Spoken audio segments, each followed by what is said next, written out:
살을 에어낼 듯한 서슬, 퍼런 칼바람이 문풍지를 거세게 몰아치고 온 세상이 시린 눈발 아래 숨을 죽이던 어느 깊은 겨울밤이었습니다.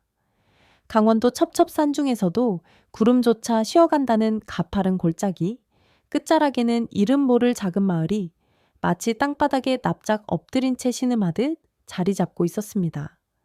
그 마을에서도 가장 외진 곳, 금방이라도 쓰러질 듯 위태로운 초가집 한 채에는 평생을 정직하게 살아왔으나 이제는 모진 병매에 지쳐 가쁜 숨을 몰아쉬는 김노인과 동네 방네 효심 깊기로 소문이 자자했던 그의 외딸 소희가 서로의 천에 의지해 모진 추위를 견뎌내고 있었습니다. 찢어지게 가난한 살림 속에서도 소희는 아비의 약값을 대기 위해 삭바느질부터 남의 집 허드레실 중에서도 가장 굳은 실일까지 마다하지 않았으나 해마다 계속되는 흉년과 눈덩이처럼 불어나는 이자는 가냘픈 처녀의 어깨로 감당하기엔 너무나 무거운 삶의 무게였습니다.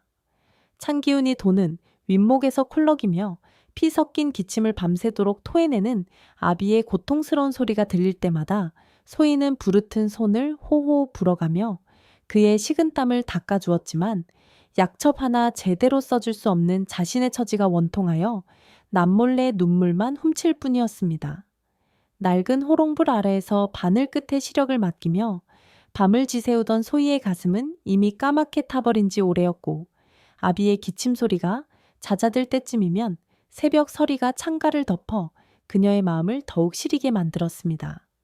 그러던 어느 날 마을 장터에서 영악하기로 이름난 중매쟁이 매대기 소희의 집 살인문을 두드리며 거절하기 힘든, 그러나 듣기만 해도 등골이 서늘해지는 제안 하나를 던지고 갔습니다. 그것은 바로 저 산 너머 귀신도 돌아나간다는 청감정이라는 깊은 숲속 기와집에 사는 민선비라는 사내의 뒷방 식구로 들어가는 것이었습니다. 민선비라는 자는 본래 한양에서 내로라 하는 명문가 출신이었으나 무슨 연유에서인지 관직을 버리고 낙향하여 사람들의 발길이 닿지 않는 깊은 산 속에 은둔하며 지내는데 성품이 얼음장처럼 차갑고 괴팍하여 마을 사람들은 그 근처에 얼씬도 하지 않는다는 흉흉한 소문이 파다한 인물이었습니다. 하지만 그가 제안한 돈은 소인의 집의 모든 빚을 갚고도 남은 세월 아비가 편안히 약을 먹으며 지낼 수 있을 만큼 큰 액수였기 소인은 며칠 밤을 뜬 눈으로 지사으며 고뇌하다가 결국 눈물을 머금고 자신의 청춘과 인생을 알지 못하는 사내의 뒷방 신세로 바치기로 결심했습니다. 효심 하나로 자신의 삶을 내던지기로 한 것이었으니 그 마음속이 오죽 쓰리고 아팠겠습니까만 소희는 아비의 생명을 구할 수만 있다면 지옥 불길이라도 걸어 들어가겠다는 심정으로 보찜을 꾸렸습니다. 떠나는 날 아침 소희는 마지막으로 아비에게 따뜻한 흰쌀밥 한 그릇을 지어 올리고 마루 아래서 큰 절을 올리며 하염없이 흐르는 눈물을 감추려 애를 썼습니다.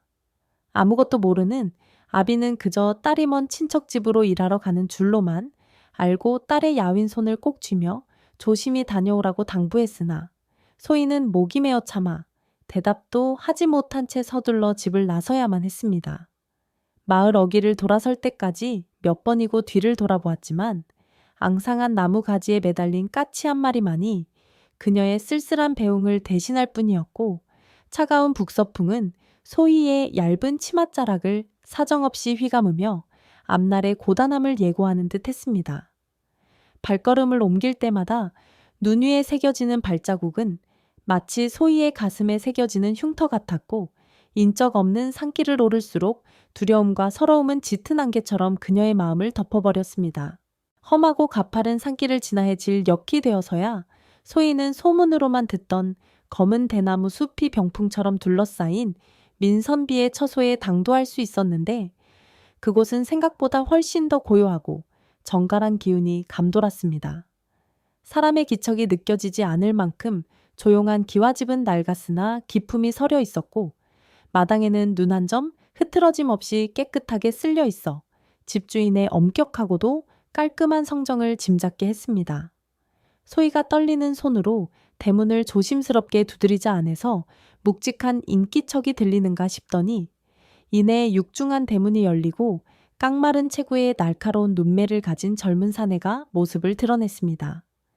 그가 바로 민선비였는데 소문처럼 험상궂거나 음모흉한 노인의 모습이 아니라 창백하리만 치하얀 얼굴에 서늘한 기운을 풍기는 젊은 선비의 모습이라 소희는 잠시 놀라 숨을 들이켰습니다. 그는 소희의 얼굴을 빤히 쳐다보지도 않고 그저 담담한 목소리로 들어오라는 말 한마디만 남긴 채 획 돌아서서 자신의 방으로 향했습니다. 소희는 주춤거리며 그의 뒤를 따라 마당을 가로질러 갔는데 집안 곳곳에는 묵향이 은은하게 배어 있었고 처마 밑에는 잘 말린 약초들이 가지런히 걸려 있어 이곳이 방탕한 생활을 하는 사람의 거처가 아님을 단번에 알 수 있었습니다. 소희는 자신이 첩으로 팔려왔으니 응당 수모를 겪거나 험한 일을 당할 것이라 각오하고 있었으나 민선비는 그녀를 안채의 건너방으로 안내하며 이곳이 네가 머물 곳이니 짐을 풀고 쉬도록 하라고 무심하게 말할 뿐이었습니다. 그의 태도에는 여인을 탐하는 세욕이나 하인을 부리는 거만함이 전혀 섞여 있지 않아 소희는 오히려 당황스러움을 느꼈습니다. 방 안에 들어서니 아랫목은 이미 장작을 지펴 따뜻한 온기가 감돌고 있었고 깨끗한 이불과 정갈한 소반이 놓여 있어 마치 귀한 손님을 맞이하는 듯한 채비였습니다. 소희는 보찜을 내려놓고 멍하니 앉아 방 안을 둘러보았는데 문풍지 너머로 들려오는 대나무 숲의 바람소리만이 정막을 깨우고 있었고 그 소리는 마치 소희의 앞날이 평탄치만은 않을 것임을 속삭이는 듯했습니다. 낯선 처소에서의 첫날 밤은 대나무 숲을 핥히는 바람소리와 적막한 집안의 공기 때문에 유독 길고도 무겁게만 느껴졌습니다. 소희는 민선비가 언제 방문을 열고 들어올지 모른다는 두려움에 옷매무새를 단단히 여미고 앉아 밤을 지새우려 했으나 사랑방에서는 간간히 책장 넘기는 소리만 들려올 뿐 고요함만이 집안을 가득 채웠습니다. 다음 날 아침 소희는 서둘러 일어나 아침상을 차리기 위해 부엌으로 나갔는데 이미 쌀독에는 하얀 쌀이 가득 차 있었고 찬방에는 도회지에서도 보기 힘든 귀한 약초와 식재료들이 정갈하게 놓여 있어 그녀를 다시 한번 놀라게 했습니다. 산속에 은둔하는 선비의 살림이라기엔 지나치게 풍족하고 구석구석 먼지 하나 없이 관리된 모습은 집주인의 성정이 보통이 아님을 방증하고 있었습니다. 소희는 정성을 다해 밥을 짓고 국을 끓여 민선비의 방 앞에 올린 뒤 낮은 목소리로 진지를 드시라고 했으나 방 안에서는 그저 들여놓으라는 짧은 대답만 돌아올 뿐이었습니다. 며칠이 지나도 민선비는 소희를 처부나 종으로 대하기보다는 마치 그곳에 존재하지 않는 투명 인간이나 먼 길을 찾아온 손님처럼 여겼고 결코 그녀의 방에 발을 들이거나 사사로운 대화를 나누려 하지 않았습니다. 그는 온종일 방에 틀어박혀 글을 쓰거나 가끔 뒷산에 올라 약초를 캐오는 것이 일상의 전부인 듯 보였으나 그 뒷모습에서는 형언할 수 없는 쓸쓸함과 무거운 책임감이 동시에 느껴져 소희는 감히 그에게 먼저 말을 붙일 엄두를 내지 못했습니다. 그러던 어느 날 밤 민선비는 소희를 불러 앉히고는 평소보다 더 차갑고 단호한 목소리로 엄한 당부를 전했습니다. 그는 소희에게 네가 이곳에 머무는 동안은 의식주의 부족함이 없도록 하겠으나 밤이 깊어 삼경에 다다르면 무슨 소리가 들리더라도 절대 방문을 열어 밖을 내다보거나 사랑방 근처에 얼씬거리지 말라고 경고했습니다. 만약 이 약조를 어길 시에는 너뿐만 아니라 고향에 있는 내 아비의 안위조차 보장할 수 없다는 서늘한 말에 소희는 겁에 질려 고개를 숙이고 명심하겠다 대답할 수밖에 없었습니다. 하지만 금지된 것에 대한 호기심과 불안함은 소희의 마음속에서 걷잡을 수 없이 커져만 갔고 깊은 밤 문풍지 너머로 들려오는 기이한 소리들은 그녀의 잠을 방해하기 시작했습니다. 그것은 책장 넘기는 소리가 아니라 무거운 쇠붙이가 공기를 가르는 날카로운 파열음이었고 때로는 누군가와 은밀하게 대화를 나누는 듯한 낮은 웅성거림이 대나무 숲의 파도 소리에 섞여 들려왔습니다. 소희는 이불을 머리끝까지 뒤집어 쓰고 모른 척하려 애썼지만 그 소리가 거듭될수록 민선비라는 인물에 대한 의구심은 깊어만 갔습니다. 결국 궁금증을 이기지 못한 소희는 민선비와의 약조를 어기고 문틈 사이에 작은 구멍을 내어 마당을 엿보고 말았습니다. 달빛이 창백하게 내리쬐는 마당 한가운데에는 평소 보던 하얀 도포 차림에 유약한 선비가 아닌 검은 무복을 단단히 갖춰 입고 서슬퍼런 장검을 든 사내가 서 있었습니다. 그의 몸놀림은 춤사위처럼 부하하면서도 맹수처럼 매서웠고 겁날이 허공을 가를 때마다 달빛이 조각나 흩어지는 듯한 착각마저 불러일으켰습니다.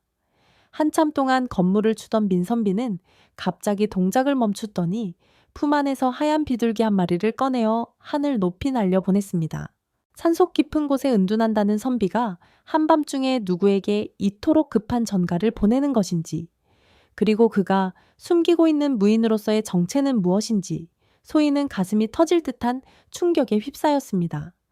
그는 단순히 낙향한 선비가 아니라 무언가 거대한 비밀을 품고 때를 기다리는 사람임이 분명했고, 그 비밀의 무게가 소희와 그녀의 아비까지 위험에 빠뜨릴 수 있다는 경고의 의미를 그제야 뼈저리게 실감하게 되었습니다.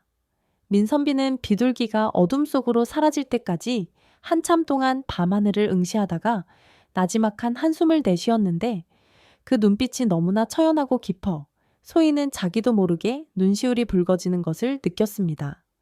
소희는 자신이 발을 들인 이 고요한 청암정이 사실은 거대한 폭풍의 눈일지도 모른다는 직감에 온몸이 떨려왔고, 앞으로 자신에게 닥칠 운명이 결코 평탄치 않을 것임을 예감하며 조심스럽게 문틈에서 눈을 뗐습니다. 간밤에 목격한 서슬퍼런 건무와 어둠 속으로 사라진 전서구의 잔상은 소희의 머릿속을 온종일 어지럽게 헤집어 놓았습니다. 아침상을 물리는 소희의 손길은 평소보다 미세하게 떨렸으나 민선비는 아무것도 모르는 척 담담하게 서책을 넘기며 오늘 저작거리에 나가 지필묵과 간단한 창거리를 좀 사오라는 심부름을 맡겼습니다.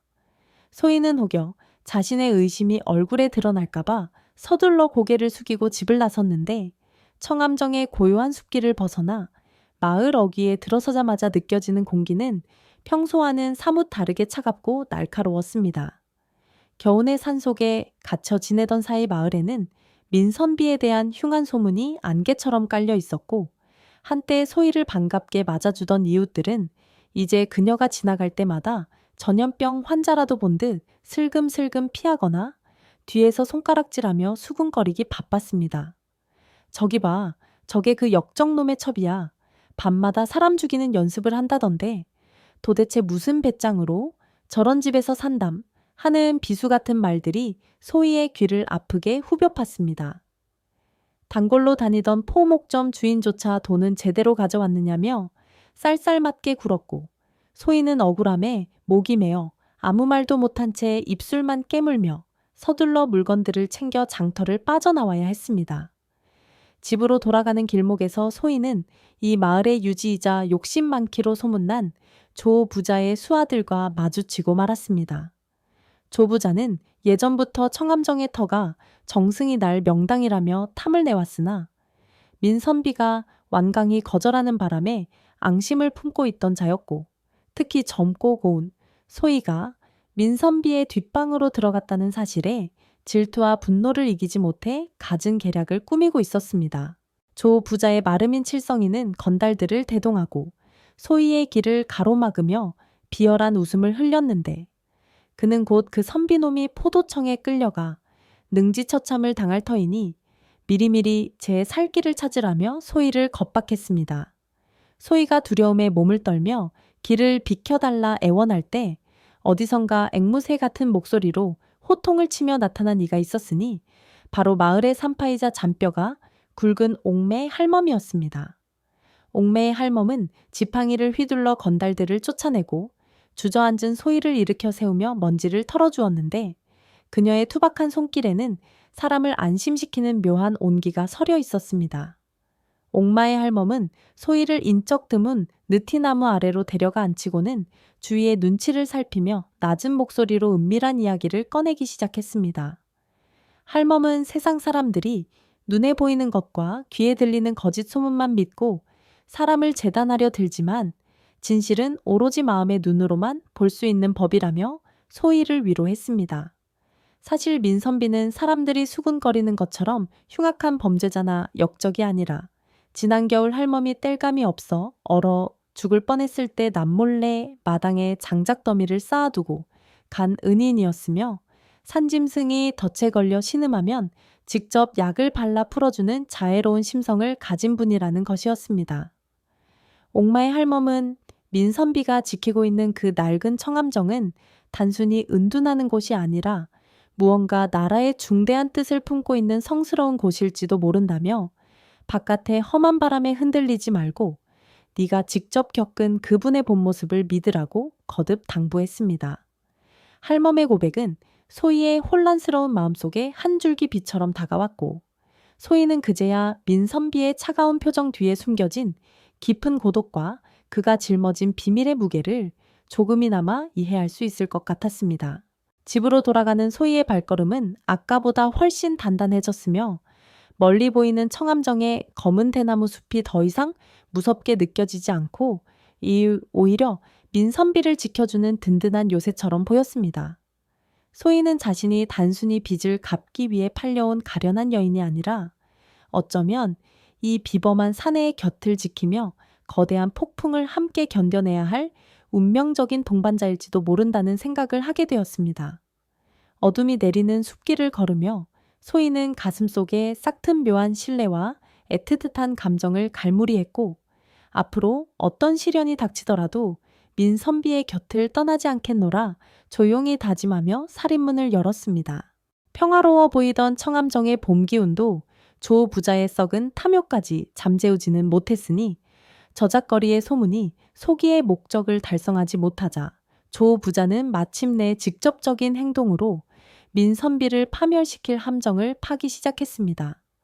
어느 날 밤 칠성이는 조 부자의 은밀한 명을 받고 담장을 넘어 청암정 뒷마당으로 스며들었는데 그의 품에는 비단보자기에 쌓인 묵직한 물건이 하나 들려 있었습니다. 다음 날 아침 마을은 조 부자의 집안 대대로 내려오는 보물인 옥불상이 감쪽같이 사라졌다는 소동으로 발칵 뒤집혔고 조 부자는 대문을 활짝 열어 젖힌 채 통곡하며 범인이 필시 산속에 숨어든 그 수상한 선비일 것이라며 관에 고변을 마쳤습니다. 소희는 우물가에서 이 흉흉한 소식을 접하고 가슴이 내려앉았는데 어젯밤 민선비는 서재 밖으로 한 걸음도 나오지 않았음을 누구보다 잘 알고 있었기에 이것이 분명 조 부자가 꾸민 비열한 함정임을 직감했습니다. 그녀는 서둘러 집으로 돌아와 민선비에게 이 사실을 알리려 했으나 민선비는 이미 모든 것을 예상했다는 듯 담담한 표정으로 툇마루에 앉아 낡은 서책만 만지고 있을 뿐이었습니다. 불안한 마음에 집안 곳곳을 살피던 소희는 문득 뒷마당 담장 아래의 흙이 부자연스럽게 파헤쳐진 흔적을 발견했고 떨리는 손으로 낙엽을 걷어내자 비단보자기에 쌓인 영롱한 빛깔의 옥불상이 그 모습을 드러냈습니다. 소희는 순간 숨이 멎는 듯한 충격을 받았는데 이것이 여기서 발견되는 순간 민선비는 꼼짝없이 도둑으로 몰려 포승줄에 묶일 것이 자명했기 때문이었습니다. 관아의 포졸들이 들이닥치기까지 남은 시간은 얼마 없었고 소희는 이 위험한 물건을 민선비에게 가져가야 할지 아니면 몰래 처리해야 할지 갈등하며 온몸에 식은땀을 흘렸습니다. 그때 멀리 산 아래에서 징소리와 함께 관군들의 웅성거리는 소리가 들려오기 시작하자 소희는 더 이상 망설일 겨를이 없음을 깨달았습니다. 그녀는 옥불상을 다시 비단보자기에 단단히 싸서 품에 안고 아무도 찾을 수 없는 곳을 찾아 부엌으로 뛰어들어갔습니다. 소희는 부엌 아궁이 밑바닥 깊숙한 곳, 예전에 쥐구멍을 막느라 돌로 개어놓았던 비밀스러운 틈을 떠올렸고 잽싸게 아궁이 속에 재를 헤치고 돌을 드러낸 뒤 그 안에 옥불상을 밀어넣고 다시 돌과 재를 덮어 위장했습니다. 손과 얼굴이 검댕으로 엉망이 되었지만 소희는 이를 닦아낼 생각도 못한 채 옷매무새를 다듬고 태연하게 마당으로 나갔습니다. 얼마 지나지 않아 대문이 부서질 듯 열리며 조 부자와 칠성이 그리고 관복을 입은 포졸들이 들이닥쳐 마당을 아수라장으로 만들었습니다. 조 부자는 기세등등하게 사랑방 앞을 가로막고 서서 민선비를 향해 당장 보물을 내놓으라며 소리를 질렀고 포졸들은 창을 겨누며 위협적인 분위기를 조성했습니다. 사랑방 문이 열리고 민선비가 천천히 걸어 나왔는데 그는 수많은 창날 앞에서도 전혀 위축되지 않고 겔이 오히려 조 부자를 압도하는 서늘한 눈빛으로 그들을 내려다보았습니다. 조 부자는 칠성에게 눈짓을 보내며 어서 물건을 찾아내라 명했고 포졸들은 장독대를 엎고 창고를 부수며 집안을 샅샅이 뒤지기 시작했습니다. 소인은 그들이 부엌으로 향할 때마다 심장이 멎을 것 같았지만 필사적으로 표정을 관리하며 민선비의 곁을 지켰습니다. 칠성이는 자신이 미리 묻어두었던 담장 아래로 달려가 회심의 미소를 지으며 흙을 파헤쳤으나 그곳에는 아무런 흔적조차 남아있지 않았습니다. 당황한 칠성이가 땀을 뻘뻘 흘리며 주위를 더 넓게 파보았지만 옥불상은 흔적조차 찾을 수 없었고 조 부자의 얼굴은 점점 푸르락불그락 변해갔습니다. 결정적인 증거가 나오지 않자 마당에는 묘한 정적이 감돌았고 민선비는 낮고 차분한 목소리로 남의 집에 함부로 신발을 신고 들어와 행패를 부리는 법도가 어디 있느냐며 일침을 가했습니다. 조 부자는 억울함에 발을 동동 구르며 분명히 이 안에 숨겨두었을 것이라며 억지를 부렸지만 포졸 대장조차 증거가 없으니 더 이상 어찌할 도리가 없다며 난처한 기색을 보였습니다. 소인은 민선비의 등 뒤에서 떨리는 손을 맞잡고 안도의 한숨을 내쉬었으나 조 부자의 탐욕, 어린 눈빛이 여전히 자신들을 노리고 있음을 보며 이 싸움이 여기서 끝이 아님을 직감했습니다.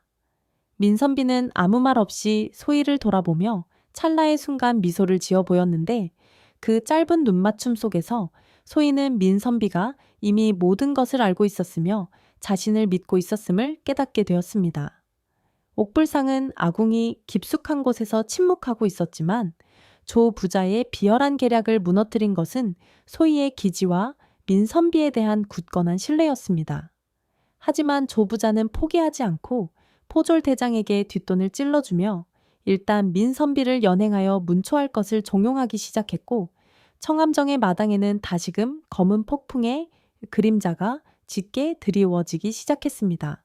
조 부자는 제 뜻대로 물건이 나오지 않자 분기탱천하여 칠성의 뺨을 후려치고는 도리어 민선비가 신통한 술수를 부려 보물을 감춘 것이 분명하다며 포졸들을 향해 고래고래 소리를 질렀습니다. 포졸 대장은 조 부자가 찔러준 두둑한 뇌물의 무게를 이기지 못하고 결국 창끝을 민선비의 가슴께로 겨누며 증거가 없더라도 마을의 여론이 흉흉하고 신분이 불분명하니 일단 관하로 압송하여 엄히 문초하겠다며 위협적인 발걸음을 내디뎠습니다. 소희는 두려움에 사지가 떨리는 와중에도 민선비의 앞을 가로막아 서며 죄 없는 선비를 모함하는 것은 천지신명이 노할 일이며 어제 저녁 칠성이가 담장을 넘는 것을 똑똑히 보았노라고 당차게 외쳤으나 권세에 눈이 먼 조부자의 귀에는 가냘픈 여인의 외침이 들릴 리 만무했습니다. 조부자는 비열한 웃음을 지으며 소희를 밀쳐내고 민선비의 멱살을 잡으려 들었는데 그 일촉즉발의 순간 민선비가 소희의 어깨를 부드럽게 감싸 안으며 그녀를 자신의 뒤로 피신시켰습니다. 민선비는 수십 명의 포졸과 창날 앞에서도 눈 하나 깜짝하지 않았으며 오히려 태산처럼 고고하고 서늘한 기운을 뿜어내어 달려들던 사내들을 일순간 주춤하게 만들었습니다. 그는 천천히 품속으로 손을 집어넣었는데 사람들은 그가 숨겨둔 병기라도 꺼낼까봐 긴장하며 뒷걸음질을 쳤으나 그의 손에 들려 나온 것은 날카로운 칼날이 아니었습니다. 눈부신 봄 햇살을 받아 황금빛으로 찬란하게 번뜩이는 그것은 5마리의 말이 정교하게 새겨진 구리패, 바로 임금님이 친히 내리신 암행어사의 신분증인 마패였습니다. 암행어사 출두야 하는 우렁찬 호령이 청암정의 대나무 숲을 가르고 온 산천에 메아리치자 마당에 서 있던 모든 이들의 시간이 멈춘 듯 정적에 휩싸였습니다. 평소 유약한 선비인 줄만 알았던 그의 입에서 터져나온 사자우는 천둥번개처럼 조 부자의 고막을 때렸고 포졸들은 들고 있던 창을 떨어뜨리며 그 자리에 털썩 주저앉아 머리를 땅바닥에 박았습니다. 포졸대장은 사색이 되어 죽을 죄를 지었노라. 울부짖었고 조 부자는 믿기지 않는 현실 앞에 입을 벌린 채 뒷걸음질 치다 다리에 힘이 풀려 마당 한복판에 꼴사납게 엉덩방가를 찍고 말았습니다. 어디선가 매서운 기운을 풍기는 역졸들이 구름처럼 나타나 청암정을 겹겹이 에워쌌고 민선비 아니 암행 어사 민구지는 서슬 퍼런 눈빛으로 조 부자를 내려다보며 그의 죄상을 하나하나 열거하기 시작했습니다.